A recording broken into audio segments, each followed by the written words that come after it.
जब अंग्रेज आए और यहाँ उन्होंने देखा तो भारत के बारे में अध्ययन किया, अभ्यास किया, तो उन्होंने लिखा कि भारत तो दुनिया में सबसे बड़ा व्यापार करने वाला, उद्योग चलाने वाला देश है, और भारत के व्यापार और उद्योग की स्थिति का बखान करना हो तो एक ही आंकड़ा आपको देता हूँ।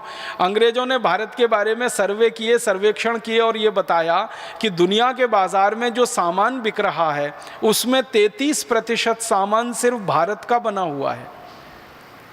आज मैं आपको तुलना के लिए बात कह रहा हूं तो समझ में आ जाए, दुनिया के बाजार में इस समय 25% सामान चीन का बिकता है। दुनिया के बाजार में इस समय 25% सामान लगभग अमेरिका का बिकता है।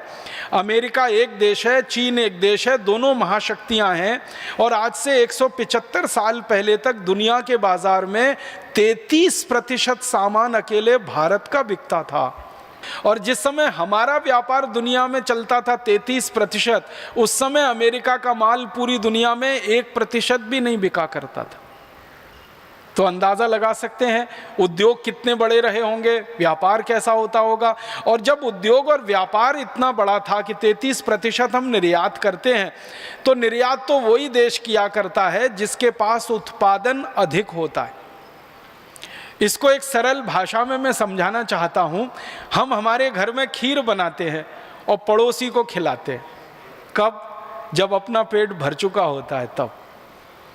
हमारे घरों में ऐसा नहीं होता कि पड़ोसी को खिलाने के लिए खीर बनाते हैं। खीर तो अपने खाने के लिए बनाई जाती है और वो ज़रूरत से ज़्यादा बन जाती है, हमारा पेट भर जाता है तो पड़ोसी को खिलाई जाती है। मतलब क्या है, किसी देश का निर्यात कब होता है? जब उस देश की ज़रूरतें पूरी हो जाएं, उसके बाद सामान बच जाए, तब निर्यात किया जाता है। इसका मतलब बहुत साफ है कि आज से 175 साल पहले तक हमारी ज़रूरतों का सारा सामान हम बनाते थे, बनने के बाद वो बच जाता होगा तो उसको दूसरे देशों में हम निर्यात कराते थे, और निर्यात 33% होता था पूरे दुनिया के बाजार का। इसका माने हम उत्पादन करते होंगे, कुछ माल बनाते होंगे। तो उत्पादन के आंकड़े हैं भारत के अंग्रेजों के दस्तावेजों पर से आधारित कि भारत का उत्पादन पूरी दुनिया में 43% होता था, पूरी दुनिया में। और इस समय अमेरिका, चीन और जापान तीनों को मिला दें तो तीनों का कुल उत्पादन पूरी दुनिया में 45% है। माने 3 देशों के बराबर का उत्पादन भारत में आज से 175 साल पहले तक था। दुनिया के विश्व के उत्पादन में 43% हम करते थे। और आमदनी के स्तर के जो आंकड़े हैं भारत के, 27% आमदनी सारी दुनिया की भारत के कंट्रोल में होती थी। माने भारत 27% दुनिया के बाजार की आमदनी अपने पास लेता था। आमदनी भी हमको होती थी, निर्यात भी हम करते थे, उत्पादन भी होता था। और उत्पादन इतनी चीज़ों का होता था जो दुनिया के बाजार में धड़ल्ले से बिकती थी। एक दो चीज़ों के बारे में बताता हूँ। हम स्टील बेचते थे दुनिया के बाज़ारों में। स्टील के बारे में सारी दुनिया में आज ये गलतफहमी है कि स्टील जो है ना, मॉडर्न टेक्नोलॉजी और साइंस का उत्पाद है। माने आधुनिक विज्ञान ने पिछले 100 साल में स्टील बनाकर दिया है। लेकिन भारत के दस्तावेज बताते हैं कि भारत में तो 3000 साल से स्टील का उत्पादन होता रहा और सारी दुनिया में हम बेचते रहे वो स्टील। और हमारे स्टील से जहाज बनते रहे पानी के, और वो जहाज दुनिया की कंपनियां खरीदती रहीं और उससे व्यापार करती रहीं। स्टील हम बेचते थे, कपड़ा हम बेचते थे। कपड़े का इतना अद्भुत उत्पादन इस देश में रहा है क्योंकि दुनिया की सबसे अच्छी कपास हम पैदा करते रहे और वो कपास से कपड़े बनते रहे। ढाका का मलमल, सूरत का मलमल, खंडवा के आसपास के इलाके का मलमल, मध्य प्रदेश में मालवा एक क्षेत्र कहलाता है, इंदौर उज्जैन के आसपास का, वहाँ का मलमल दुनिया में प्रीमियम प्राइस पे बिकता था। माने हम जो कीमत बोल देते थे उस कीमत पे हमारा कपड़ा बिकता था। और आपको सुनकर हैरानी होगी कि भारत का कपड़ा दुनिया के बाजार में जब बिकने के लिए जाता था तो उस समय तौल कर कपड़ा बिकता था। आज कपड़ा मीटर से बिकता है, लंबाई से बिकता है। आज से लगभग 150 पौने 200 साल पहले तक कपड़ा तौल से बिकता था। 1 किलो कपड़ा, 2 किलो कपड़ा, 5 किलो कपड़ा। तो कहा जाता है दस्तावेजों में कि भारत का कपड़ा तराजू के एक पल्ले में रखा जाता था, उतने ही वजन के बराबर का सोना दूसरे पल्ले में रखा जाता था और सोने के वजन के बराबर हमारा कपड़ा बिकता था। हम कपड़ा बेचकर सोना लाते थे इस देश में और 3000 साल तक ऐसे ही बिकता रहा। 3000 साल हमने कपड़ा बेचकर सोना कमाया है। 3000 साल हमने लोहा बेचकर सोना कमाया। 3000 साल हमने जहाज बेचे पानी के सोना कमाया। 3000 साल हमने औषधियां बेची दुनिया के बाजार में और सोना कमाया। क्यों? क्योंकि कारण एक था, उस समय सोना जो था ना विनिमय की वस्तु थी। 36 तरह के उद्योगों के तो दस्तावेजी प्रमाण अब तक मिल चुके हैं। कुछ और प्रमाण अगर हम ढूंढेंगे तो सैकड़ों किस्म के और उद्योगों के प्रमाण मिल जाएंगे आने वाले समय में।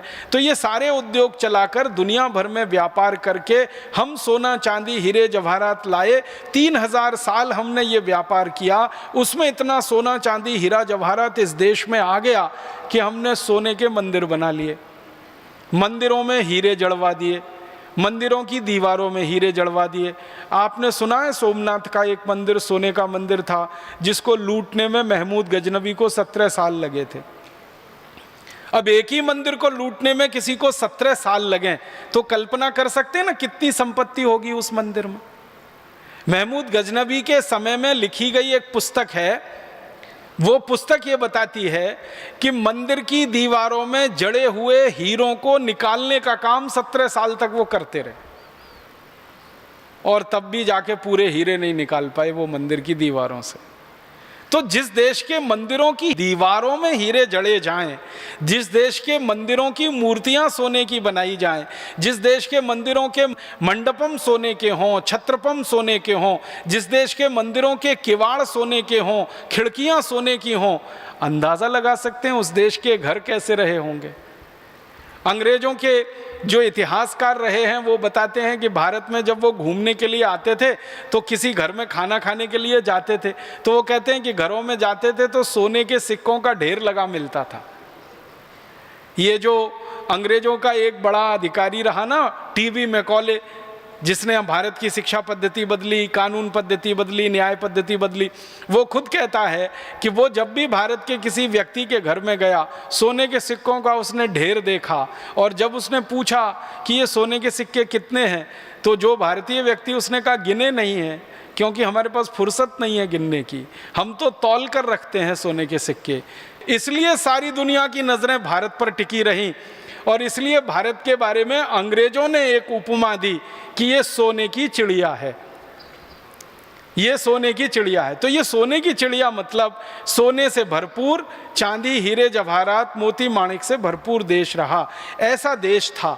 अगर ऐसा देश था तो संपूर्ण स्वदेशी और स्वावलंबी ही रहा होगा, उसके अलावा ये देश बन नहीं सकता ऐसा।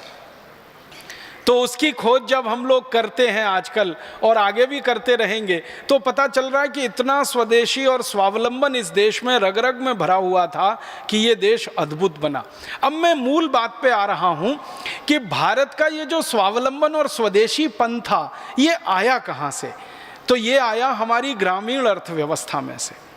अंग्रेजों के आने के पहले तक भारत की अर्थव्यवस्था को दो हिस्सों में बांटकर अगर हम देखें तो एक थी नगरीय अर्थव्यवस्था और एक थी ग्रामीण अर्थव्यवस्था।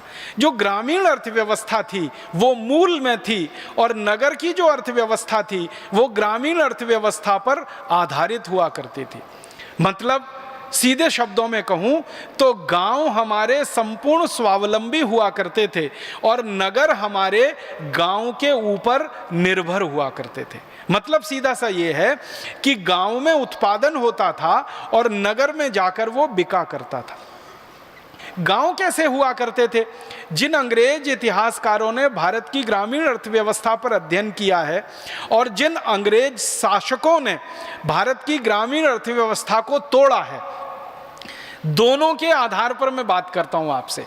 कुछ अंग्रेज ऐसे आए जिन्होंने भारत की पूरी ग्रामीण अर्थव्यवस्था को तहस नहस कर दिया, तोड़ दिया। उनमें से एक अंग्रेज था, उसका नाम था डलहौजी, जिसके बारे में मैं बहुत बार कह चुका हूं। ऐसे ही एक अंग्रेज था विलियम वेंटिंग, जिसने भारत की ग्रामीण अर्थव्यवस्था को पूरा तार तार कर दिया। तो जिन अंग्रेजों ने भारत की ग्रामीण अर्थव्यवस्था को तोड़ा, उन्होंने भारत में क्या देखा गांव में, और जिन अंग्रेजों ने भारत की ग्रामीण अर्थव्यवस्था पर अध्ययन और अभ्यास किया इतिहासकार के रूप में, उन्होंने क्या देखा भारत के गांव में, तो वो मैं उनके ही शब्दों में सुनाता हूं। एक अंग्रेज इतिहासकार लिख रहा है भारत के गांव के बारे में। वो ये कह रहा है, भारत के बहुत सारे गांवों में गया, अध्ययन किया, और अध्ययन करने के बाद वो पहला एक वाक्य लिखता है गांव के बारे में कि भारत के गांव में बाहर से सिर्फ एक चीज आती है और वो है नमक। फिर से सुनिएगा, अंग्रेजी में लिखा हुआ कोटेशन है, उसका मैं हिंदी कर रहा हूं। वो ये कह रहा है कि भारत के गांव में बाहर से बस एक ही चीज आती है, वो है नमक, और बाकी सब चीजें गांव से बनकर शहरों में जाती हैं, नगरों में जाती हैं। तो नमक एक ऐसी चीज है जो भारत के गांव में आया करती थी बाहर से, बाकी कोई वस्तु भारत के गांव में नहीं आया करती थी। ऐसा अंग्रेजों के 200 इतिहासकार अपनी किताबों में लिख रहे हैं। कुछ नहीं आता था, सब भारत के गांव में होता था, गेहूं, चना, चावल, दाल, मटर। और एक अंग्रेज इतिहासकार ने तो बड़ी मेहनत की है कि भारत के एक एक गांव में क्या क्या होता था उसकी सूची बनाई है। तो आप हैरान हो जाएंगे, एक एक गांव में 2-2 हजार से ज़्यादा वस्तुएं पैदा होती थी। गेहूं, चना, चावल, दाल, मटर, तो ये तो उंगलियों पे गिने जाने वाले नाम है ना। ऐसी 2000 से ज़्यादा वस्तुएं भारत के अधिकांश गांवों में पैदा हुआ करती थी। और गांव कितने थे इस देश में? लगभग 7,50,000 के आसपास गांव थे अंग्रेजों के आने के पहले। और इन गांवों में उत्पादन की 2-2 हजार चीजें जब हुआ करती थी, उन्हीं चीजों से हमारे देश में उद्योग चला करते थे। आपको ये बात तो समझ में आती ही होगी, क्योंकि आप में से कई ग्रामीण क्षेत्र के लोग होंगे, कि मूल उत्पादन जो होता है, जिसको आधुनिक अर्थशास्त्र में कहते हैं प्राइमरी प्रोडक्शन, जिससे उद्योग चलते हैं, जैसे कपास का उत्पादन मूल उत्पादन है, उसको आधुनिक भाषा में हम कहते हैं प्राइमरी प्रोडक्ट कपास। जैसे गेहूं का उत्पादन मूल उत्पादन है, उसको कहते हैं प्राइमरी प्रोडक्ट। चने का उत्पादन मूल उत्पादन है। हमारे देश के गांव में मूल उत्पादन होने वाली 2000 से ज्यादा वस्तुएं थी। अब उनका संशोधन और प्रोसेसिंग करके शहरों में सामान जाने के लिए तैयार होता था। तो गांव में उत्पादन का बड़ा भारी तंत्र था। गांव में कपास से लेकर हर तरह की चीज पैदा होती थी। गांव में कपास होती थी, कपास का सूत बनता था, सूत का कपड़ा बनता था, कपड़ा बाजारों में बिकता था, शहर के बाजारों में बिकता था, यूरोप के बाजारों में बिकता था। इसी तरह गांव में रेशम होती थी, रेशम के उत्पादन से सूत बनता था, उस सूत से रेशमी कपड़ा बनता था, वो रेशमी कपड़ा दुनिया भर के बाजारों में बिका करता था। तो गांव की अर्थव्यवस्था को थोड़ा हम अध्ययन करते हैं। मैं इसके विस्तार में नहीं जाना चाहता, संकेत में कह रहा हूं कि हर तरह की चीज गांव में पैदा होती थी। याद रखना आप, 2000 वस्तुएं भारत के गांव में थी, जिनमें 90 खनिज और अनाज का अगर गिनना शुरू करें तो सैकड़ों किस्म के अनाज, और उसके अलावा बनने वाला कपड़ा, बनने वाली रस्सी, बनने वाली सुतली, ये सब गांव में होता था। और ये सारा काम जो गांव में होता रहा, इसको करने के लिए लोग कौन थे? हमारे देश में कारीगर लोग हुआ करते हैं, वो गांव समाज के सबसे अभिन्न अंग थे। भारत की ग्रामीण अर्थव्यवस्था 150 साल पहले तक ऐसी थी कि 18 किस्म के कारीगर सभी गाँव में होते थे। सब गाँव में लोहे का काम करने वाले लोहार, सोने चांदी का काम करने वाले सुनार, कपड़े को बुनने वाले बुनकर, रुई आदि कपास को सूत बनाने वाले धुनकर, तेल निकालने वाले तेली, ऐसे बांस का और लकड़ी का काम करने वाले बढ़ई, ऐसे 18 किस्म के कारीगर सब गांव में होते थे। तो ऐसे कारीगरों पर आधारित, किसानों पर आधारित बहुत खूबसूरत गांव की व्यवस्था इस देश में चला करती थी। और एक बात बताऊं कि भारत में अंग्रेजों ने बहुत अध्ययन किया है गांव की न्याय व्यवस्था पर और गांव की चिकित्सा व्यवस्था पर। तो पता चलता है कि भारत की सारी न्याय व्यवस्था ग्राम पंचायत आधारित हुआ करती थी। गांव पंचायतें लगा करती थी और उनमें बड़े से बड़े फैसले हुआ करते थे। और ऐसे पंचायतें लगा करती थी, 1 गांव की पंचायत, 5 गांव की पंचायत, 10 गांव की पंचायत, 20 गांव की पंचायत। झगड़ा जितना बड़ा, पंचायत उतनी बड़ी। ये मूल सिद्धांत होता था। झगड़ा जितना छोटा, पंचायत उतनी छोटी। और गांव में ये जो सरपंच और पंचों की व्यवस्था होती थी, ये पूरी न्याय व्यवस्था का ही हिस्सा होती थी और उसमें सारे झगड़े, सारे फैसले हुआ करते थे। और महत्व की बात ये होती थी कि उन झगड़ों और फैसलों में वादी भी संतुष्ट होता था, प्रतिवादी भी संतुष्ट होता था, क्योंकि न्याय करने वाला व्यक्ति निष्पक्ष होता था और वो धर्म की कसम खा के न्याय किया करता था। तो न्याय व्यवस्था में हम स्वावलंबी थे, उत्पादन में और उद्योग में हम स्वावलंबी थे। और इसी तरह से गांव की चिकित्सा व्यवस्था चला करती थी। लगभग इस देश के हर गांव में कम से कम एक वैद्य होता था और हर 5 गांव में एक सर्जन होता था। ये 1860 तक की कहानी है भारत की। भारत के हर गांव में एक वैद्य जो जड़ी बूटियों से चिकित्सा करे और हर 5 गांव के बीच में एक सर्जन जो जरूरत पड़ने पर सर्जरी करे। और सर्जरी गंभीर से गंभीर, जैसे किसी का कान कट गया, जैसे किसी की नाक कट गई तो कान को जोड़ देना, नाक को जोड़ देना, किसी के शरीर के अंग का कोई एक बड़ा हिस्सा गल गया, सड़ गया, जल गया, उस हिस्से को दूसरे जगह से चमड़ा उतार कर ट्रांसप्लांट कर देना, जिसको आज हम राइनोप्लास्टी कहते हैं अंग्रेजों की भाषा में, वो भारत की ग्रामीण अर्थव्यवस्था का महत्वपूर्ण अंग थी। हर 5 गांवों के बीच में एक सर्जन था इस देश में। हड्डी जोड़ने वाले हाड़ वैद्य हुआ करते थे और वो हाड़ वैद्य तो अभी भी इस देश में दिखाई देते हैं। ऐसे बेहतरीन हाड़ वैद्य मैंने देखे हैं मेरी आंखों से कि गंभीर से गंभीर टूटी हुई हड्डी को दोनों हाथ से पकड़कर एक बार जोड़ देंगे और उसके ऊपर कोई लेप लगाकर पट्टी बांध देंगे और 20-25 दिन से लेकर 3 महीने में वो पूरी हड्डी जुड़ जाएगी। शायद ही कोई ऐसा व्यक्ति होता था जिसको गांव से बाहर चिकित्सा के लिए जाना पड़ता था। और बच्चों का जन्म कराना हो तो इसके लिए तो भारत में ऐसी अद्भुत व्यवस्था रही है कि हर घर की मां गायनोकोलॉजिस्ट से कम नहीं रही इस देश में। मैंने ऐसी माताओं को देखा है इस देश में, दक्षिण में, उत्तर में, पूरब में, पश्चिम में, कि बच्चे का जन्म इतनी आसानी से करा देती हैं कि कोई अच्छा से अच्छा गायनोकोलॉजिस्ट नहीं करा सकता उस काम। स्त्री रोग विशेषज्ञ जो होते हैं ना, उनको भी तकलीफ आ जाती है। ऐसी माताओं को मैंने देखा अपनी आंखों से बच्चों का प्रसव कराते हुए। और सब घर में लगभग ऐसी माताएं हुआ करती थी। एक घर में न मिले तो पड़ोसी के घर में तो आराम से मिला करती थी। तो बच्चों के जन्म हो या उनके दूसरे बीमारियां हो या बड़े होने पर बीमारियां हो, सब तरह की चिकित्सा व्यवस्था इस देश में थी।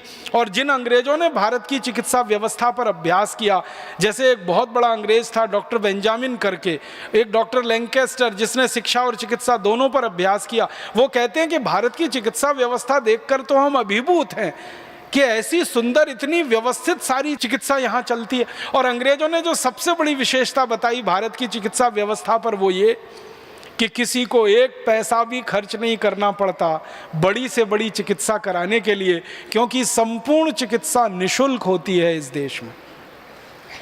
तो आप बोलेंगे फिर वैद्यों का काम कैसे चलता था, सर्जनों का काम कैसे चलता था? उनका भी तो जीवन होता है, रोजी रोटी उनकी भी होती है। तो पता चलता है कि गांव के सब लोग मिलकर वैद्य जी का घर चलाते थे, गांव के सब लोग मिलकर सर्जन का घर चलाते थे, गांव के सब लोग मिलकर हाड़ वैद्य का घर चलाते थे। माने वैद्यों को, चिकित्सकों को अपनी उपजीविका के लिए चिंता नहीं करनी पड़ती थी। जो भी उनके घर आता था कुछ ना कुछ लेके आता था, तो उससे उनकी व्यवस्था चलती थी। बहुत अद्भुत चिकित्सा व्यवस्था रही। और उसका कारण ये था कि हजारों किस्म की जड़ी बूटियां चूंकि इस देश में गांव-गांव में होती रहीं, इसलिए चिकित्सा व्यवस्था स्वावलंबी रही। इसी तरह से शिक्षा व्यवस्था हमारी संपूर्ण स्वावलंबी थी गाँव में। लगभग हर गाँव में एक गुरुकुल था, कोई कोई गाँव में तो 2 गुरुकुल थे, कोई कोई गांव ऐसे हैं जहां 3 गुरुकुल थे, लेकिन कम से कम एक गुरुकुल तो हर गांव में था। और गुरुकुल जब मैं शब्द इस्तेमाल कर रहा हूं तो आज की तुलना में जब आप इसको समझने की कोशिश करें तो 12वीं कक्षा तक का विद्यालय, इसका मतलब था अंग्रेजों के आने के पहले का गुरुकुल। 12वीं कक्षा तक की शिक्षा आज जिस विद्यालय में दी जाती है, जिसको हम हायर सेकेंडरी स्कूल कहते हैं, वैसे इस देश में 7,32,000 से ज़्यादा गुरुकुल थे अंग्रेजों के आने के पहले।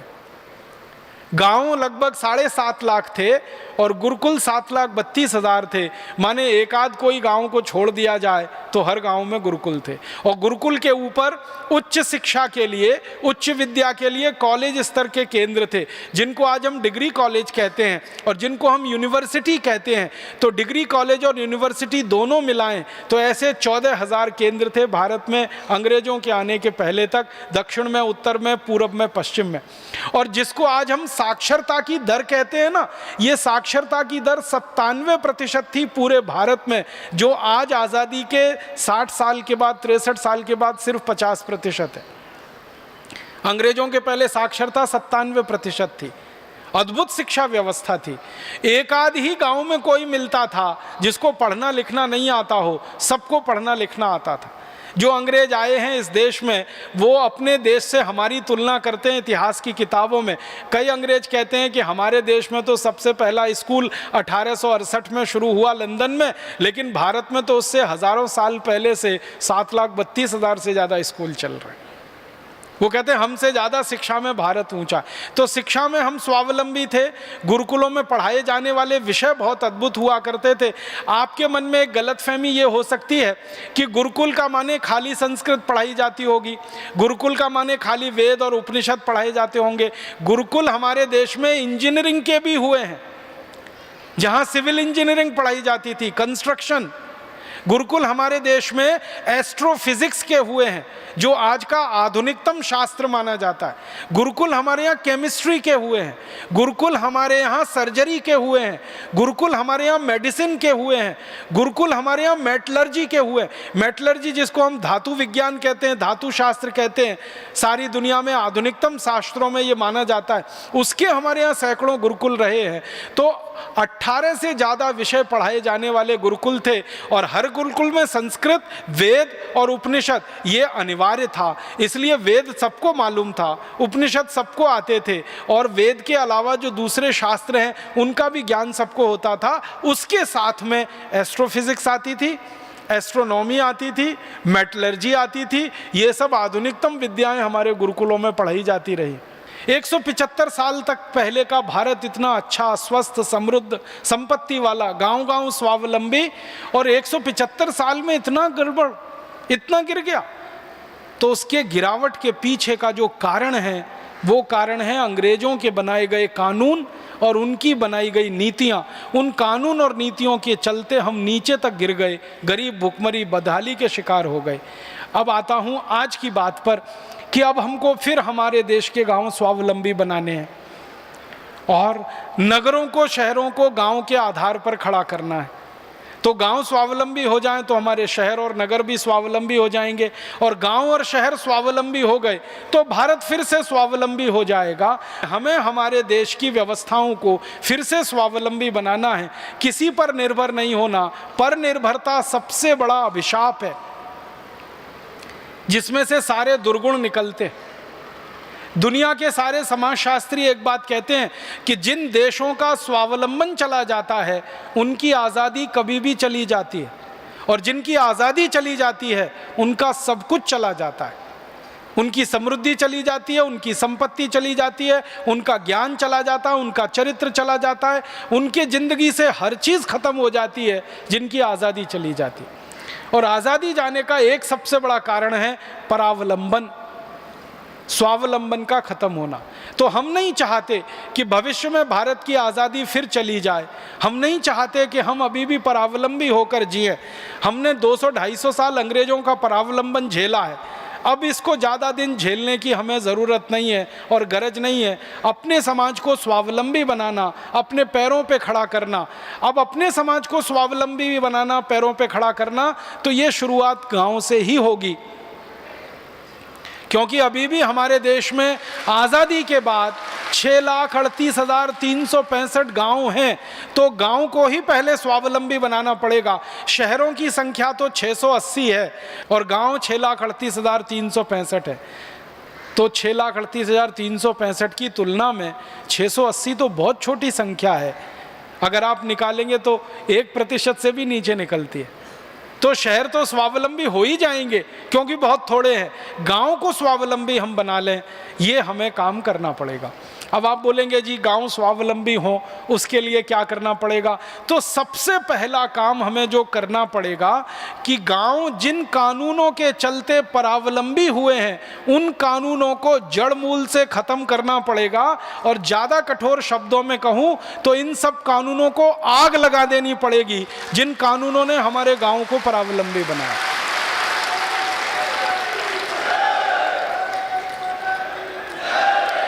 आप अगर मुझसे पूछेंगे कि गांव के परावलंबन को खत्म करने के लिए, स्वावलंबन बढ़ाने के लिए सबसे पहले कौन सा कानून खत्म होना चाहिए, तो मैं कहूंगा लैंड एक्विजिशन एक्ट सबसे पहले खत्म होना चाहिए। दूसरा कानून जो खत्म होना चाहिए वो इंडियन एडमिनिस्ट्रेटिव एक्ट।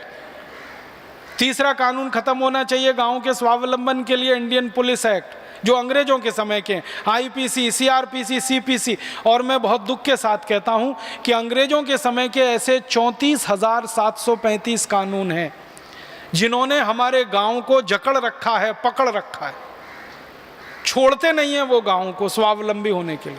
तो ये सब कानून हमें खत्म करने पड़ेंगे। यही भावना के साथ परमपिता परमात्मा से प्रार्थना करता हूं कि सारा देश इकट्ठा होकर देश के स्वावलंबन को बढ़ाए, स्वदेशी के मार्ग पर चलकर, और हम इस काम में सफलता पाएं, ऐसी ईश्वर से कामना के साथ आभार। बहुत धन्यवाद।